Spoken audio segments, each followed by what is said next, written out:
Assalamualaikum warahmatullahi wabarakatuh. Allahumma sholli ala Muhammad wa ala ali Muhammad. Pemirsa Fakta yang dirahmati Allah, bagaimana kabarnya pada akhir pekan kali ini? Mudah-mudahan para pemirsa semua dalam lindungan Allah Subhanahu wa taala dalam setiap aktivitasnya. Juga salawat dan salam tetap tercurah kepada Nabi besar Muhammad Sallallahu Alaihi Wasallam. Tak terasa ya kita sudah memasuki pertengahan, bahkan mendekati akhir di bulan Juli tahun 2024, dan ada kehebohan yang kalau boleh dibilang sebetulnya ini sudah dari awal mula program ini ada, nampaknya masih dipaksakan dan terbukti hingga mendekati perayaan hari kemerdekaan yang jatuh pada kurang lebih 1 bulan ke depan juga menunjukkan persiapan yang boleh dikatakan di awal dan di akhir belum sinkron. Kalau mengutip dari beberapa sumber mengatakan sudah 85% ibu kota Nusantara, dan mengutip lagi di sumber yang lainnya sudah baru 15% progres ibu kota Nusantara. Jadi datanya yang mana? 85% atau 15%? Sedangkan juga dikutip pernyataan presiden yang baru-baru ini juga mengatakan belum bisa pindah karena tadi airnya mana. Terus apalagi yang lain-lainnya itu, yang mana-mana yang lainnya. Jadi kok nanya balik ke kita, kalau kita mah nggak usah pindah gitu, udah duitnya mending buat yang lain. Dan pada kesempatan kali ini kita akan membahasnya bersama narasumber kita dengan judul Jokowi batal pindah IKN Juli ini atau batal selamanya. Nampaknya sih tidak akan batal selamanya karena anggaran sudah luar biasa terserap. Mungkin siapa tahu ada ilham atau ada Mama Gufron yang mengatakan suruh jangan pindah aja kalau gitu. Jadi sekarang masyarakat tuh udah mulai apa ya, halu-halunya makin luar biasa sampai Mama Gufron dan segala macam. Dan tak panjang kalam lagi kita akan menyapa guru kita yang telah membersamai kita, yaitu Dr. Yuwana Triutomo. Kita sapa terlebih dahulu. Assalamualaikum warahmatullahi wabarakatuh. Ustaz Yuwana. Waalaikumsalam warahmatullahi wabarakatuh. Kabar baik Ustaz Yuwana? Alhamdulillah. Baik, baik. Alhamdulillah. Dan terkait lagi-lagi Ustadz, pindah IKN ini tidak henti-hentinya gitu ya Ustadz. Sudah dikatakan banyak pakar, tapi juga tetap kekeh, dan sekarang juga cukup terbukti ya akan dipaksakan. Padahal juga ada beberapa pakar yang mengatakan sudah upacara kemerdekaan bulan depan itu satu tempat saja, sayang biayanya dan seterusnya. Tapi nampaknya kayaknya bebal gitu. Udah ayolah kita, ibaratnya kalau mengutip kampanye yang dulu-dulu itu, pokoknya oke gas aja lah, digas pokoknya gitu. Jadi membengkak sana sini, yang penting muka itu jangan malu gitu. Apa jadi ada istilah tekor yang penting kesohor. Nah ini bagaimana Ustadz melihat fenomena seperti ini? Ya, baik. Raditu billahi robba wa bil islami dina wa bi Muhammadin nabiyya wa rasulah. Rabbi zidni ilma warzuqni fahma. Rabbi syrah li sadri wa yassir li amri wahlul 'uqdatam min lisani yafqahu qawli. Para pemirsa Fakta Channel yang berbahagia, alhamdulillah pada malam hari ini kita berjumpa kembali dalam kajian topik yang kalau disebut hangat sebetulnya eh, karena sudah lama tentang IKN ini terkait eh, batal pindah IKN Juli ini atau selamanya, karena memang Pak Jokowi punya impian bulan Juli ini pindah ke Kalimantan, tapi ternyata belum siap. Dalam kajian kita pada malam hari ini, saya akan antarkan paling tidak ada 4 poin. Pertama, informasi dari media yang ini sebetulnya sudah bisa dikulik, bisa juga para pemirsa mendapatkan informasi langsung dari Google. Kemudian dinamika IKN sampai sekarang seperti apa, dan bagaimana pandangan Islam tentang ibu kota dan lahan atau pertanian tanah. Terakhir, dakwah ekonomi Islam. Semoga Allah kuatkan kita dalam mengkaji ilmu-ilmunya, sekaligus dalam syiarkan Islam untuk memberikan pencerahan dan solusi bagi problematika kita sehari-hari. Kalau kita baca dari berbagai informasi media, banyak sekali yang sudah mengabarkan bahwa Pak Jokowi tegas bahwa menegaskan bahwa membangun IKN itu perlu waktu 15-20 tahun. Itu dengan tersirat kita bisa menangkap dia ingin perpanjangan masa jabatannya lah. Dan setelah 10 tahun 2 periode kurang 15-20 tahun, kan IKN baru digencarkan itu sejak periode kedua kemarin 2019. Kemudian ada informasi juga batal kantor di IKN bulan ini, dan bulan ini yang berarti bulan Juli ya, ini berita tanggal 16 Juli. Karena apa? Karena hujan deras banget. Bahkan ada informasi beberapa daerah IKN sana itu ada banjir. Kemudian ini terkait dengan obral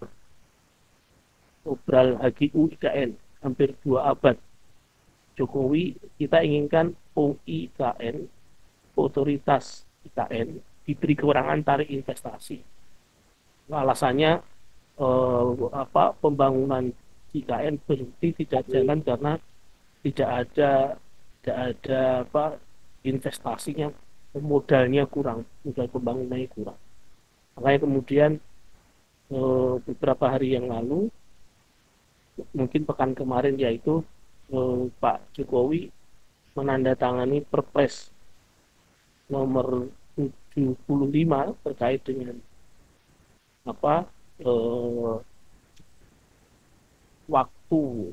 waktu yang diberikan kepada waktu HGU ya, hak guna usaha selama 190 tahun, hampir 2 abad lamanya.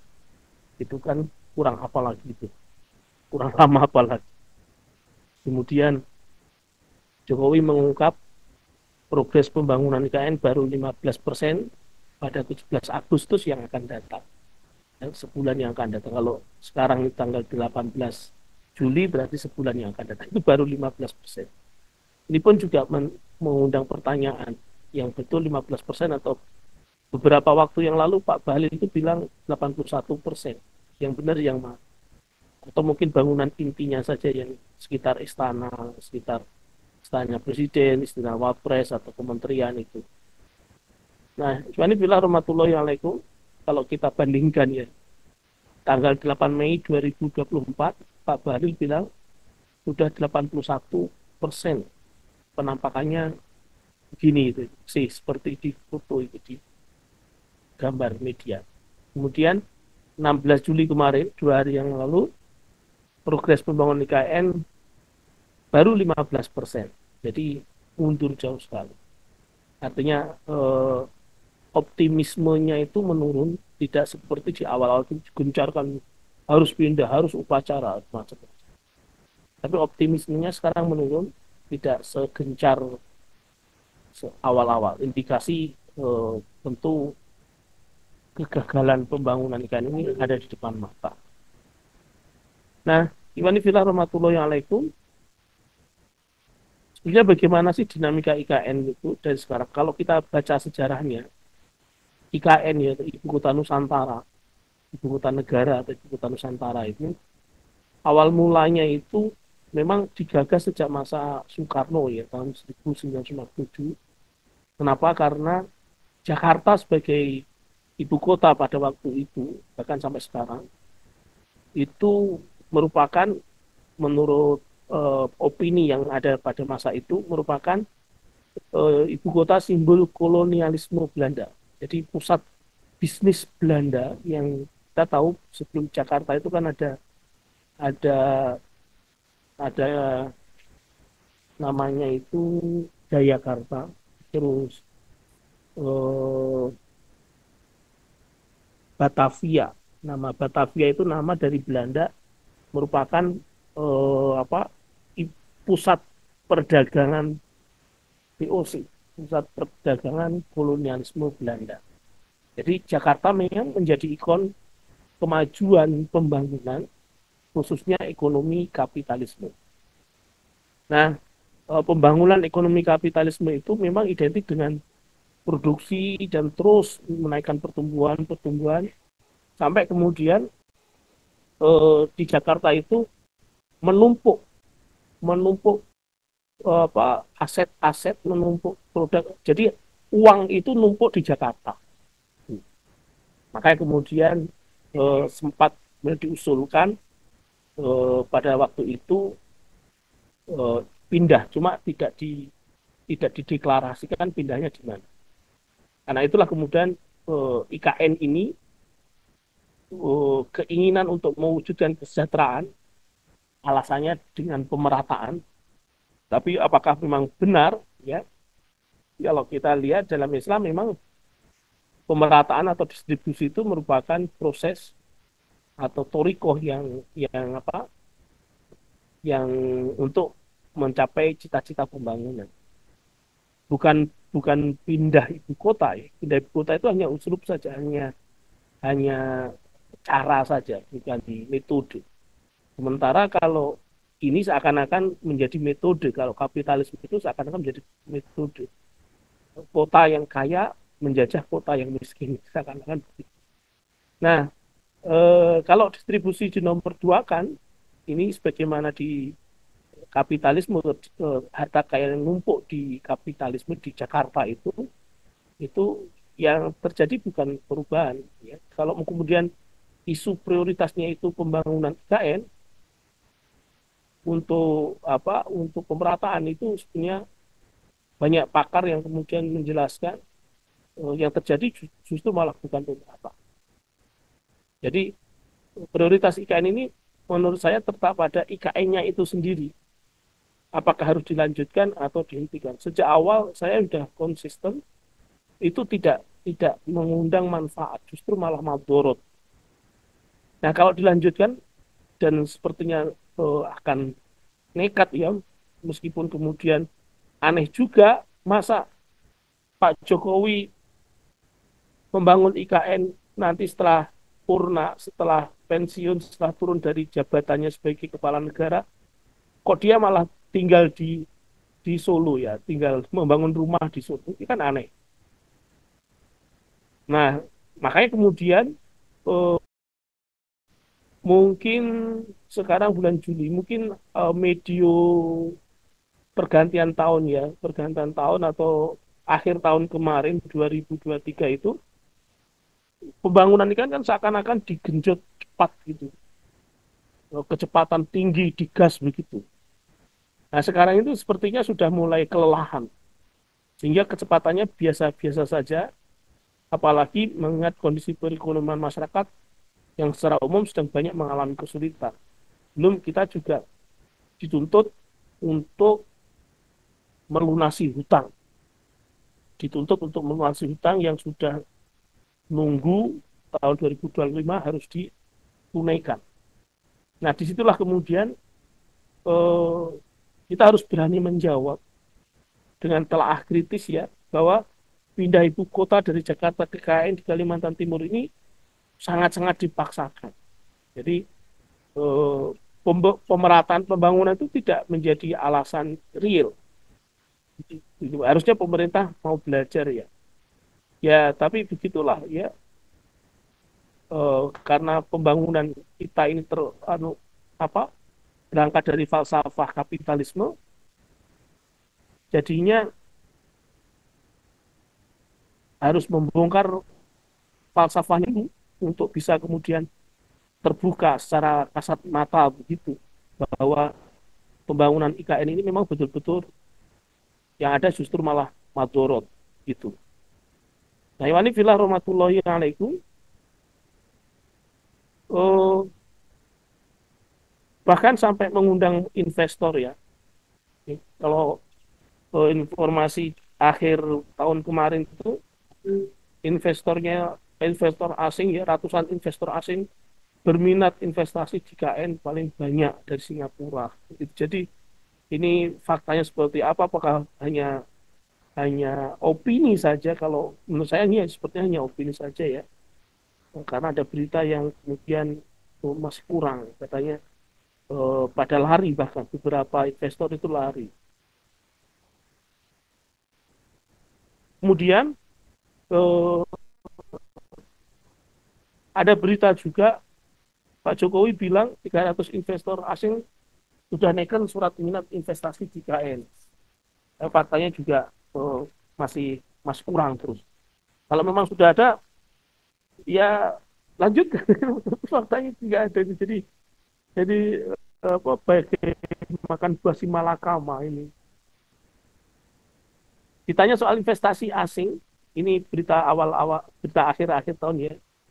Bahkan Pak Jokowi bilang, ditanya soal investasi asing di IKN, sampai saat ini belum ada itu jawaban dia. Ya, ya, eh, jadi ada semacam pemio ya. Kalau yang bilang Pak Jokowi itu segembira apapun kabar gembira, itu jadi duka itu. Kabar gembiranya isi beritanya, tapi kabar dukanya yang menyampaikan Pak Jokowi. Sampai kayak gitu media itu mengabarkan. Masya Allah. Di klaim ya Jokowi bahwa pemerintah memenangkan gugatan 18 sampai 19 triliun akibat kerusakan lahan dan lain sebagainya, yang berita awal-awal tahun 2024 itu ya bisa kita lihat jejak digitalnya. Memang beliau ini banyak banyak lain kata lain fakta itu. Apa yang dikatakan seringnya utara selatan, berkata ke utara tapi ke selatan malah. Kalau kita lihat investasi di KN ya itu, bahkan ada yang investor SoftBank itu dari Jepang, dia mengunjungkan ya, oh, oh, keinginan untuk menarik investor ya dari asing, bahkan diberi gula-gula IKN, tax holiday yang nggak logis ya, tax holiday infrastruktur perumahan pada umumnya dikasihkan jika nilai investasinya menyentuh angka 100 miliar. Nah ini 10 miliar saja sudah dikasih tax holiday bahkan selama 30 tahun ya, yang kemudian bebas PPh. Jadi sepertinya memang negara dalam hal ini rezim Pak Jokowi betul-betul apa ya, mengemis kayaknya bahasanya, sarkas banget ya, tapi memang ya faktanya begitu. Bahkan bebas HGU ya, dan HGB selama 190 tahun. Yang tanggal 11 kemarin, tanggal 11 Juli kemarin itu menaikkan, menandatangani perpres tentang tenggat waktu penggunaan HGU, hak guna usaha lahan IKN itu 95 tahun, dan itu bisa diperpanjang 95 tahun sampai 190 tahun. Ini kan apa ya? Hampir 2 abad sendiri, jelas menggadaikan kedaulatan negeri, bisa jadi sangat sangat memberikan keleluasaan usaha para investor itu. Nah, gula-gula itu merupakan bentuk rayuan ya pemerintah kepada investor. Meski faktanya kemudian tidak tidak apa tidak dimakan setelah makan, namanya gula-gula yang habis itu sebelum kenyang gitu. Gitu. Nah, ini filah rahmatullahi alaikum ini jelas sekali sebagai cermin pembangunan model kapitalisme ya, di mana modal asing atau investasi asing itu menjadi penopang pembangunan. Padahal bagi mereka mana mungkin ada makan siang gratis, gitu kan? Kalau tidak ada jaminan keamanan investasi, ya tetap saja mereka ragu. Dan ini tentu menunjukkan kalau bargaining posisi pemerintah Indonesia di mata internasional, di mata luar negeri itu sangat-sangat lemah sebetulnya, sangat-sangat minim, ini sangat-sangat minus.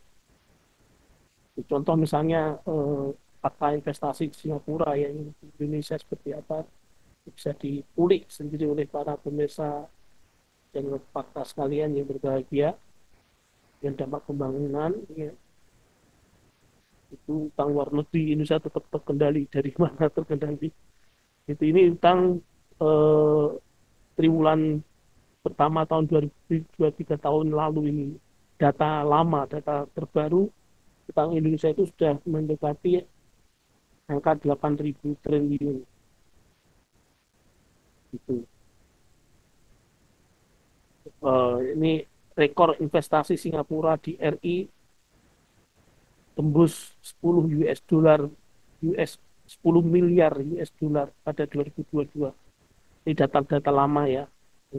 Maaf belum bisa menyajikan data yang terbaru. Mengapa ibu kota harus pindah keluar Jawa? Ini kajiannya memang pakar sangat mendetail betul ya. Ada yang bilang sekitar 57% penduduk Indonesia terkonsentrasi di Pulau Jawa. Penyebaran ya kontribusi ekonomi numpuk hanya di Jawa saja menyumbang PDB nasional paling tinggi. Jadi alasan-alasan sebetulnya menurut saya ya mengada-ada. Ini alasan-alasan yang sifatnya strategis secara filosofis apa di balik makna perpindahan ibu kota itu. Dan saya kok ada unsur apa tapi ini masih dugaan ya harus ada pengkajian lebih mendalam ada unsur pengaruh Cina yang punya program obor itu One Belt One Road-nya itu. Nah, ini bila rahmatullahi alaikum alasan misalnya kenapa harus pindah ke luar Jawa katanya krisis ketersediaan air di Pulau Jawa terutama di DKI Jakarta dan di Jawa Timur tinggi padahal di Kalimantan juga airnya juga sama kan di bawah pulau atau di bawah daratan Nusantara itu kan sama semua laut semua kan negeri kita kan negeri laut apa negara yang negara maritim yang luasan darat luasnya darat itu tidak seluas lautan artinya apa artinya ya secara umum rata-rata ketersediaan air ya sama malah di kalau dikatakan di Jakarta banjir kemarin juga ada informasi di Kalimantan Timur juga banjir di apa IKN. Nah, ini bilang rahmatullahi alaikum ini kajian dari pakar ya terkait pindah IKN dari DKI Jakarta ke Kalimantan Timur alasan demografi alasan lingkungan dan sumber daya air distribusi pembangunan dan lain sebagainya menurut saya ini sudah tidak relevan karena faktanya memang ini sudah lewat gitu loh sudah lewat apakah kemudian pembangunan ekonomi menjadi adil jadi mimpi keadilan dari pembangunan ekonomi berbasis pertumbuhan ala kapitalisme itu keadilan hanya terwujud dalam pemerataan distribusi ekonomi Islam kalau alasannya untuk pertumbuhan alasannya untuk kesejahteraan tapi paradigmanya masih paradigma kapitalisme ya jauh panggang dari api itu tidak akan mungkin bisa terjadi maka keadilan itu hanya bisa terwujud dalam sistem ekonomi Islam di mana pemerataan distribusi itu nyata real. Nah, ini bila rahmatullahi alaikum para pemirsa Fakta Channel yang berbahagia kok hawa-hawanya kok seperti akan menjadi proyek yang mangkrak gitu ya. Jadi kalau kita lihat beberapa proyek yang mangkrak di era Pak Jokowi itu misalnya apa Bandara Internasional Kertajati itu nasibnya seperti apa kan sudah dibangun megah sekali tapi kemudian tidak ada satu pesawat pun yang kemudian parkir, jangankan parkir ya, jangankan lewat parkir aja sepertinya tidak ada. Itu padahal eh, dulu hanya itu menjadi bandara internasional, tapi nggak kepake, mengalahkan Hussein Sastra Negara.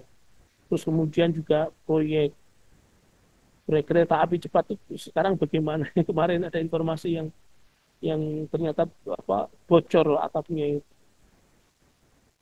Terus kemudian juga beberapa informasi sebenarnya ini akibat kapitalisme yang terlalu tergesa-gesa mengejar infrastruktur. Jadi karakter pembangunannya itu lebih kepada pembangunan fisik. Kapitalisme itu begitu.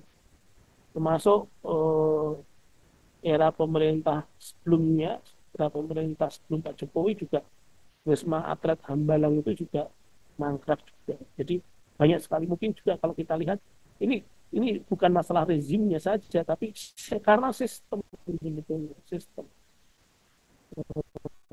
di kampung-kampung ya. Dulu saya ingat sekali era Orde Baru itu ada bangunan gedung KUD Koperasi Unit Desa itu sampai sekarang kemudian kayak kota hantu kayak bangunan yang diganti. Jadi ingat ternyata itu juga tidak hanya terjadi di Indonesia, kapitalisme yang membangun kemudian tidak dilanjutkan itu terjadi juga di luar negeri. Ini kan mega proyek ini gitu. Jadi memang eh, karakter kapitalisme itu begitu itu. Ternyata di luar negeri pun kamu bisa menemukan banyak mega proyek yang berubah menjadi kota hantu. Ini buktinya. Melansir dari CNBC Indonesia.com, akhir-akhir ini sektor real estate Cina sedang berada di kondisi yang sulit ya. Di Malaysia proyeknya Cina bikin real estate juga mangkrak. Banyak perusahaan properti Cina yang bangkrut dan gagal membayar biaya obligasi. Gitu. Jadi kasusnya menjadi akhirnya menjadi proyek yang mangkrak. Tapi kalau kita lihat proyek mangkrak itu di era rezim beliau ya Pak Jokowi banyak sekali ternyata yang tidak sekedar mangkrak bahkan tidak terwujud. Kita ingat sekali bagaimana mobil SMK itu sampai sekarang ada apa tidak itu sampai diruat istilahnya orang Jawa itu. Terus kemudian buyback Indonesia tidak bagi-bagi kuasa. Ya Allah, mau nyebutnya itu kasar banget itu. Kebohongan-kebohongan itu nampak ada di depan mata gitu. Padahal iwanifillah rahmatullahi alaikum, salah satu syarat menjadi kepala negara itu tidak boleh bohong, itu harus jujur. Ya, syarat-syarat kepala negara dalam Islam, laki-laki, muslim, akil, balik, merdeka, adil, mampu. Kalau kalau pembohong kan bukan adil, kan? Dengan orang yang adil. Innallaha la yahdi man huwa kadzibun kafar. Sesungguhnya Allah tidak memberi petunjuk pada pembohong dan orang yang sangat ingkar. Na'udzubillah gitu. Jadi secara fikih tentu tidak sah menjadi kepala negara. Terus bagaimana pandangan Islam tentang ibu kota dan lahan pertanian dan lahan atau pertanahan? Gimana filah rahmatullahi alaikum, kalau kita kaji ya pandangan Islam tentang ibu kota, itu sebetulnya ibu kota di dalam Islam itu bukan sesuatu yang kemudian harus megah, harus kemudian apa kayak kayak sesuatu yang sangat penting, infrastrukturnya harus mewah itu enggak. Ya memang dulu pernah ya kiblat yang di Al-Aqsa terus pindah ke Mekah ya, ke Masjidil Haram gitu kan. Dan pernah juga ketika Rasulullah hijrah dari Mekah ke Madinah, di Madinah itu menjadi kota pertama kan. Kemudian pernah pindah dari Madinah ke Kufah ya di era kekhalifahan Ali bin Abi Thalib itu dari kota Madinah pindah ke Kufah. Pernah juga pindah ke Baghdad ya, pindah ke Baghdad. Pada saat pemerintahan Abbasiyah di Baghdad itu.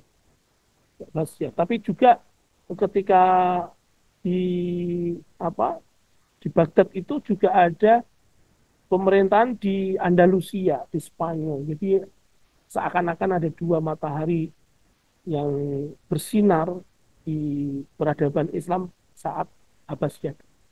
Di timur Baghdad, di barat itu Maroko, Andalusia, Spanyol itu mercusuar keilmuan peradaban Islam.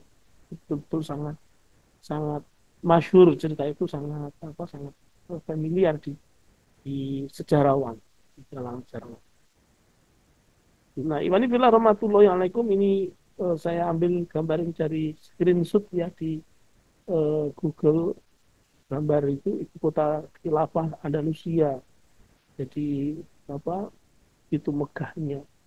Terus kemudian baru era Turki Utsmani, ibu kota khilafah, ibu kota negara itu eh, pindah ke Konstantinopel, pindah ke Turki Utsmani, pindah ke Konstantinopel.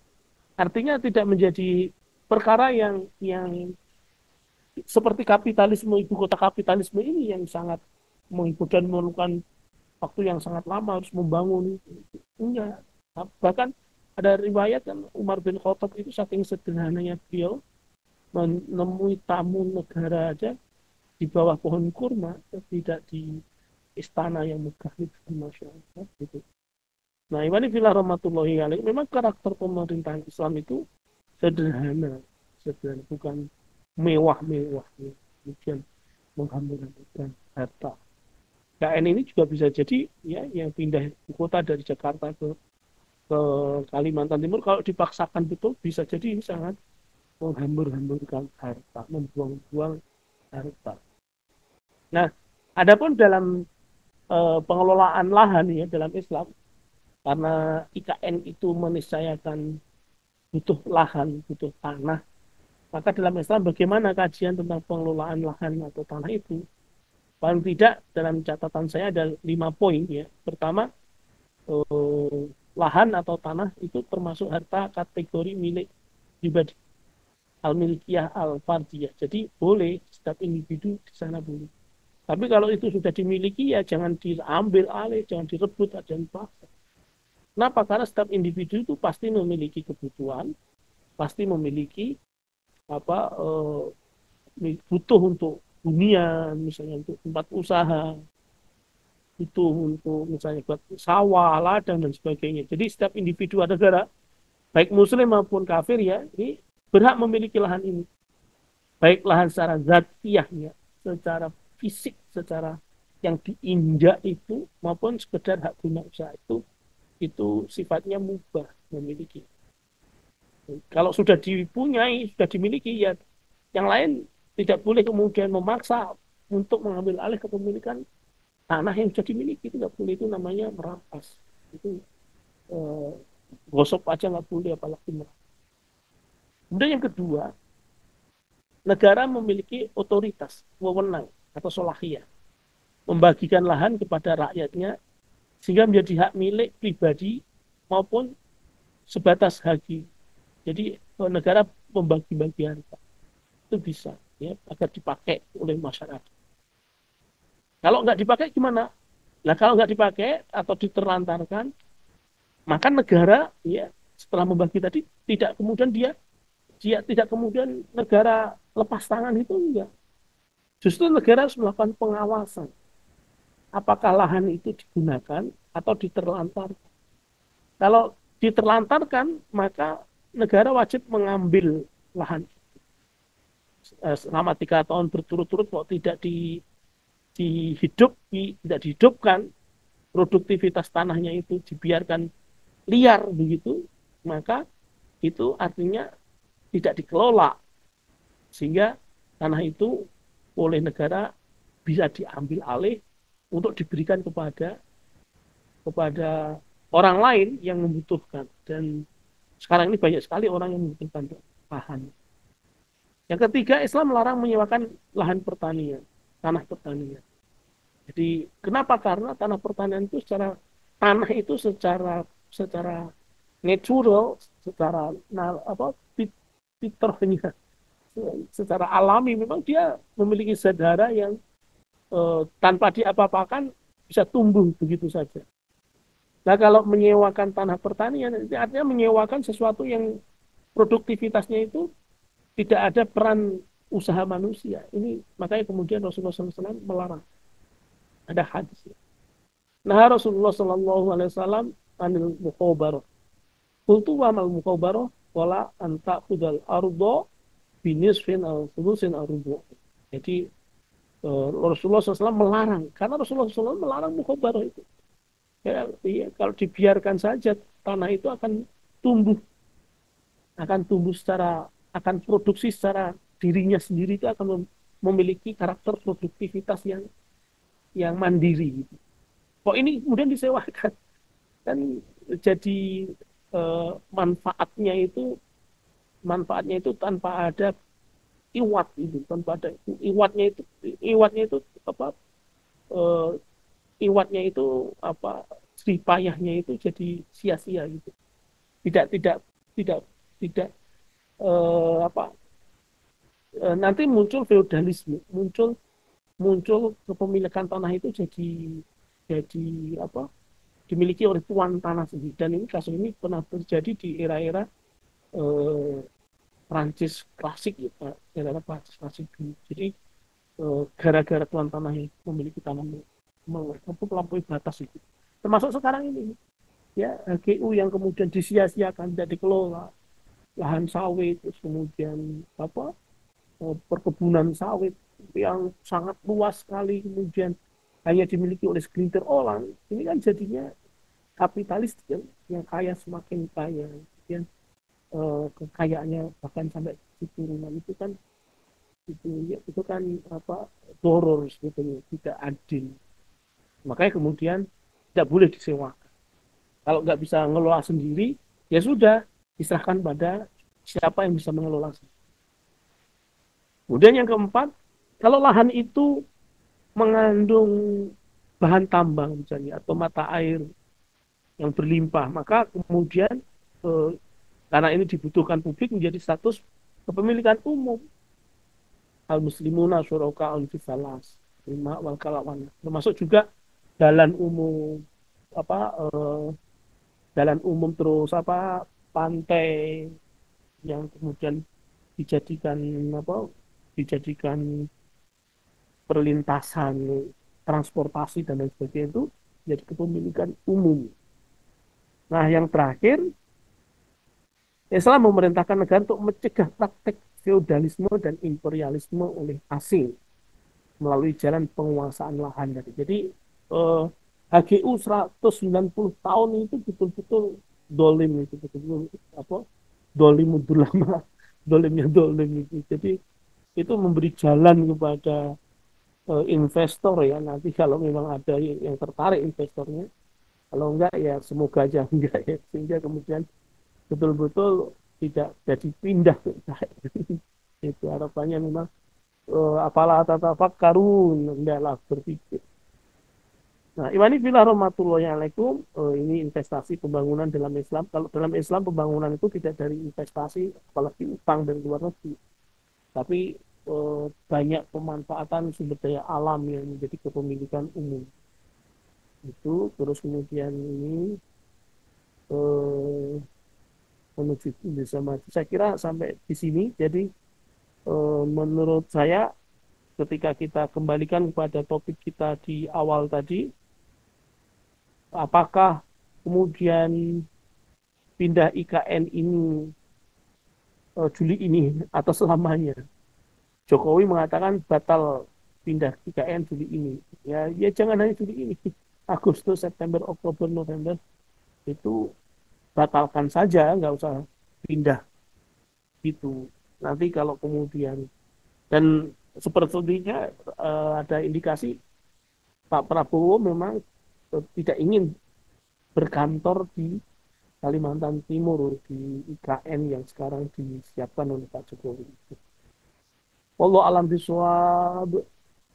Itu yang bisa saya paparkan untuk kemudian mungkin ada diskusi ada perkara-perkara lain yang mungkin bisa butuh pendalaman karena ini informasi yang sangat lagi rame-ramenya menjelang akhir masa jabatan Pak Jokowi ya kalau kemudian ini dipertahankan, ya khawatirnya justru malah yang ada su'ul khotimah, bukan husnul khotimah. Naudzubillah min dzalik.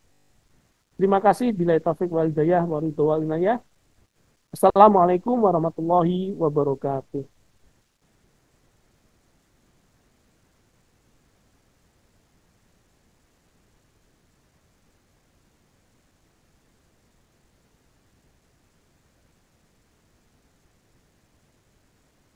Silahkan, Bung Anggi. Baik, Ustadz Yuwana, pemaparan yang tadi. Baik, Ustadz Yuwana, masih terdengar jelas suaranya? Iya, iya. Ya. Mohon Baik, dengan pemaparan yang tadi Ustadz Yuwana paparkan, jadi apakah memang layak IKN ini masih tetap harus dipaksakan atau lebih baik minta maaf? ya, seharusnya Pak Jokowi minta maaf ya kalau memang ngerti kondisinya begitu, terus kemudian menjelang akhir masa pemerintahannya ini biar husnul khotimah itu ya dengan legowo mengatasi wong Jowo ya. Dia ini orang Jowo kan, orang Solo, ya apa, ngerti lah kondisinya, jangan dipaksakan betul. Eh, Ketika target Juli pindah IKN, ternyata beliau sendiri bilang batal pindah Juli karena persiapan airnya mana, listriknya udah siap belum. Ternyata belum, ya legowo saja untuk kemudian apa, mundur, untuk apa, tidak tidak melanjutkan pindah KN, apalagi sampai nanti apa, melaksanakan upacara kemerdekaan itu di sana, itu kan betul-betul eh, apa, dolim ya, memaksakan ya sesuatu yang di luar batas kemampuan. Begitu, Bung Andi.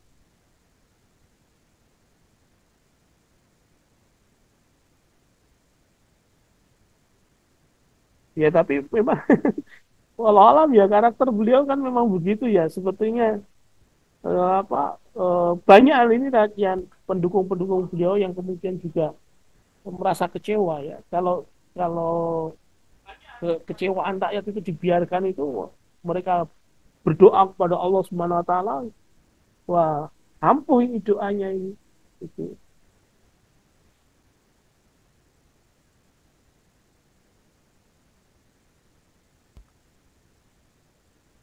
Dan seharusnya apakah ada tanda-tanda IKN itu bakal mangkrak, Ustadz Juwana, mengingat sumber Tempo pun mengatakan ada tanda-tanda yang menunjukkan IKN ini mangkrak.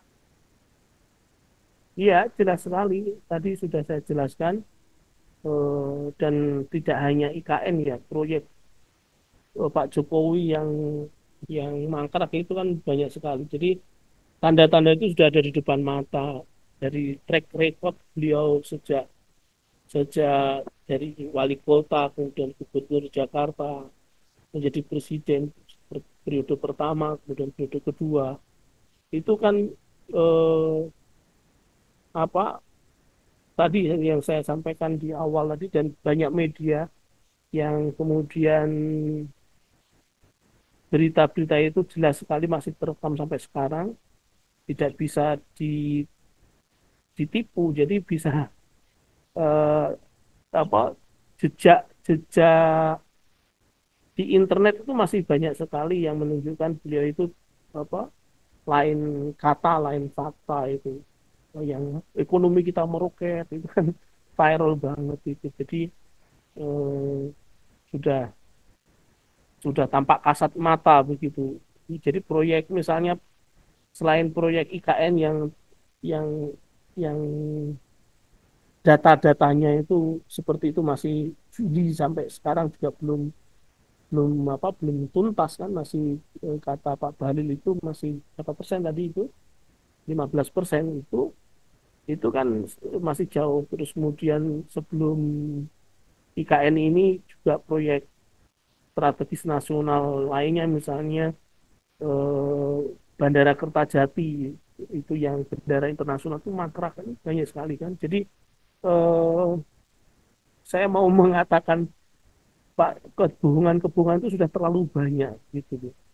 Hingga kemudian ya apakah kemudian ini termasuk bagian dari kebohongan beliau, nah kita Dalik ya, yang kemudian menyia-nyiakan APBN kan.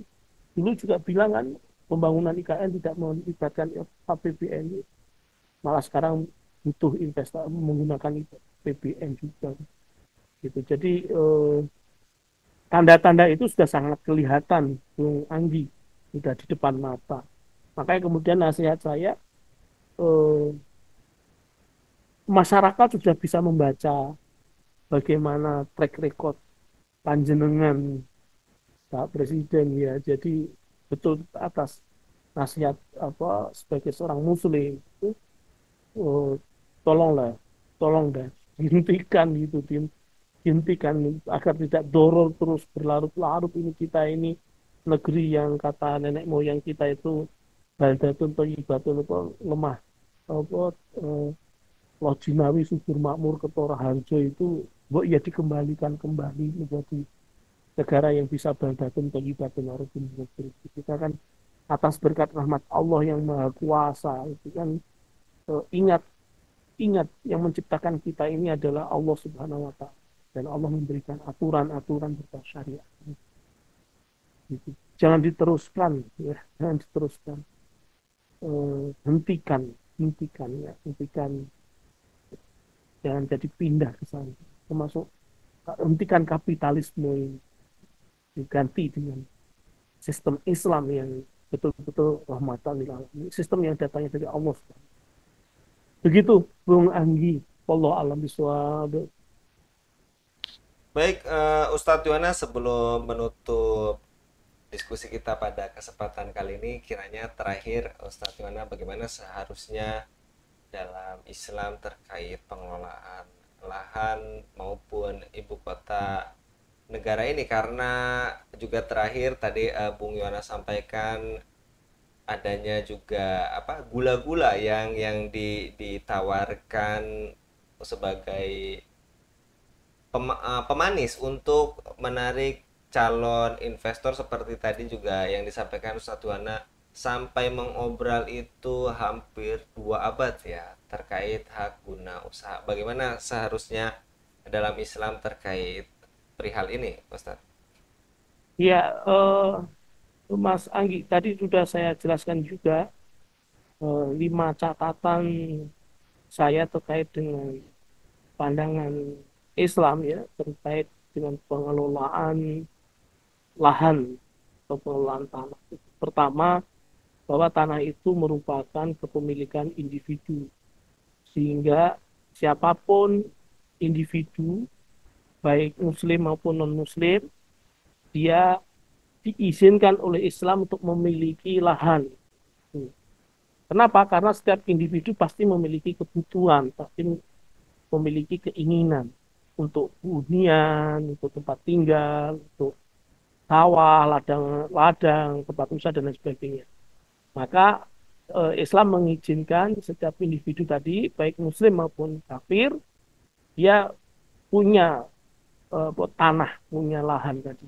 Baik lahan dalam aspek zatiahnya, tanahnya, fisiknya, maupun sekedar hak guna usaha saja.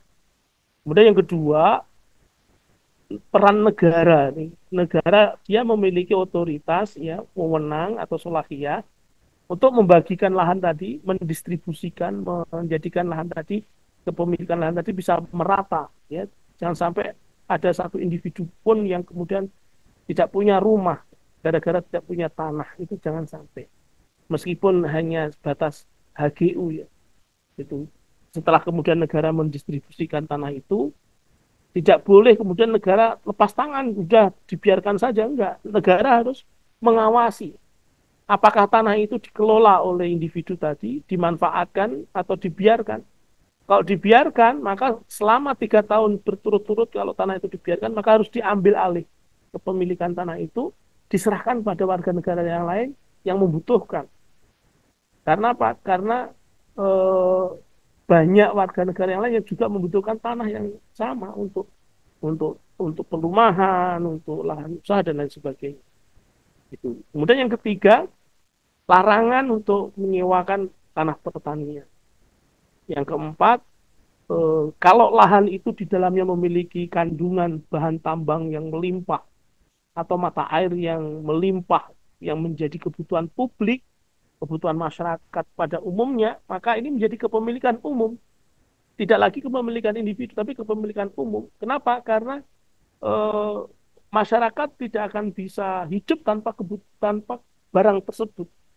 Air, misalnya, air itu kan semua umat butuh air, semua manusia butuh air. Makanya kemudian kalau di tanah itu ada air, sumber air yang melimpah, maka tanah itu juga menjadi tanah kepemilikan umum. Di mana tetap harus negara yang mengatur, yang terakhir, catatan saya tadi sebagaimana di penjelasan di atas, di awal tadi, negara harus kuat ya untuk mencegah praktek terjadinya feudalisme dan imperialisme. Jangan seperti sekarang, justru malah negara memberikan jalan penguasaan lahan kepada apa perorangan atau swasta, bahkan swasta asing lagi. Ini kan malah bahaya.